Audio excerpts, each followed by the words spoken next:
નમસ્કાર દોસ્તો, ગુજરાતના ક્રાઇમ રિપોર્ટમાં આપનું હાર્દિક સ્વાગત છે। આજે રાજ્યમાં કાયદો અને વ્યવસ્થાને પડકારતી કેટલીક ગંભીર ઘટનાઓ સામે આવી છે। આવો જાણીએ આજના મુખ્ય સમાચારમાં।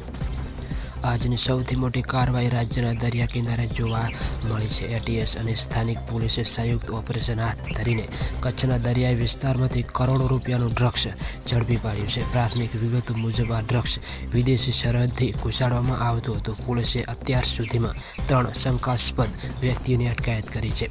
તો બીજી તરફ અમદાવાદ સાયબર ક્રાઇમ બ્રાન્ચે એક એવો રેકોર્ડનો પર્દાફાશ કર્યો છે જે ડિજિટલ અરેસ્ટના નામે લોકો પાસેથી લાખો રૂપિયા પડાવતા હતા। આજે વહેલી સવારે શહેરના વિવિધ વિસ્તારમાં દરોડા પાડીને આંતરરાજ્ય ગેંગના 2 સભ્યોની ધરપકડ કરવામાં આવી છે। તેમની પાસેથી અનેક મોબાઈલ ફોન અને બેંક ખાતાની વિગતો મળી છે।